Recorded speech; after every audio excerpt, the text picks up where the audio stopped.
بسم اللہ الرحمن الرحیم۔ آج میں ایک عظیم عاشق رسول، فنا فی الرسول، حضرت غازی علم الدین شہید رحمۃ اللہ علیہ کے مزار پر انوار پہ حاضر ہوں، اور آج ہم غازی علم الدین شہید رحمۃ اللہ علیہ کے حالات زندگی کے حوالے سے گفتگو کریں گے۔ غازی علم الدین شہید رحمۃ اللہ علیہ، آپ کی ولادت 1908 میں اندرون اکبری گیٹ، محلہ تکیہ سادواں، سریاں والا بازار میں ہوئی۔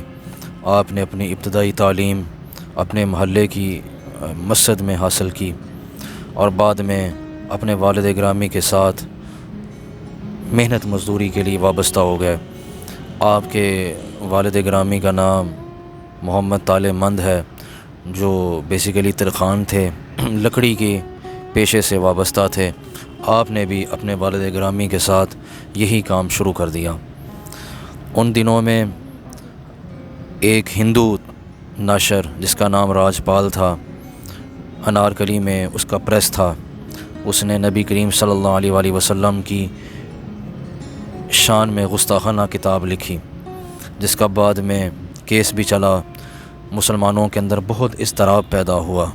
یہ اس وقت میں غازی علم الدین شہید رحمۃ اللہ علیہ کے مزار مبارک کے احاطے میں موجود ہوں، اور آپ یہ غازی صاحب کا مزار اور جو ارد گرد جو احاطہ ہے وہ آپ دیکھ سکتے ہیں۔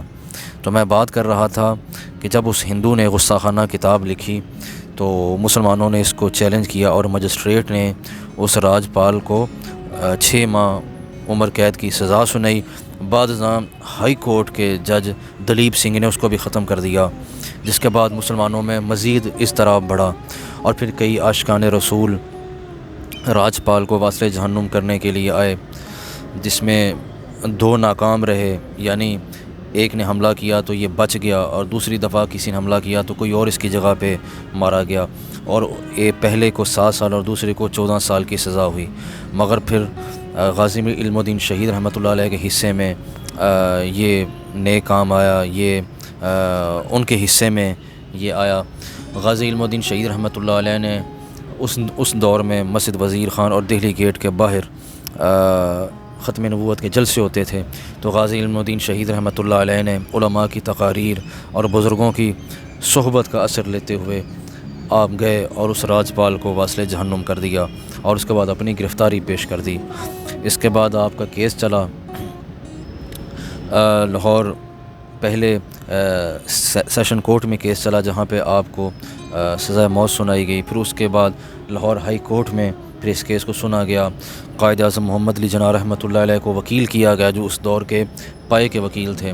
انہوں نے آپ کا کیس لڑا، مگر غازی صاحب نے کہا کہ میں جھوٹ نہیں بولوں گا، جب میں نے راج پال کو قتل کیا ہے تو میں نے اس کو مارا ہے۔ تو پھر ہائی کورٹ نے بھی اس سزا کو برقرار رکھا، اور پھر آپ کو وہاں سے میاں والی منتقل کر دیا گیا، تاکہ لاہور کے اندر مسلمانوں کی تعداد زیادہ ہے، کوئی حالات خراب نہ ہو، ہنگامہ آرائی نہ ہو۔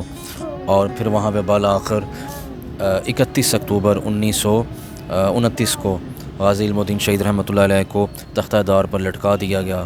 آپ شہید ہوئے، اور پھر آپ کو انگریزوں نے وہیں کے قبرستان میں گمنامی کے طور پر دفن کر دیا۔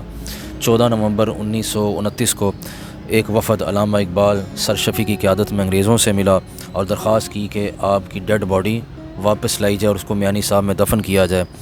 تو پھر انگریز نے علامہ اقبال کی گارنٹی پہ یہ فیصلہ کیا کہ وہاں سے دوبارہ قبر کو منتقل کیا جائے، اور پھر علامہ اقبال آپ کے جسد خاکی کو لے کر لاہور آئے، اور یہاں پہ اس دور میں 7-8 لاکھ بندے نے آپ کی نماز جنازہ پڑھی۔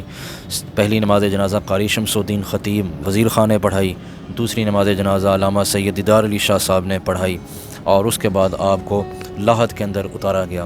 یہاں پہ ایک اور میں واقعہ آپ کے ساتھ شیئر کروں کہ جب سید دیدار علی شاہ صاحب رحمۃ اللہ علیہ نے آپ کو لاہت میں اتارا، تو جب آپ باہر تشریف لائے تو آپ کی آنکھوں سے آنسو تھے، تو وہ علامہ اقبال رحمۃ اللہ علیہ بھی اس وقت رو رہے تھے۔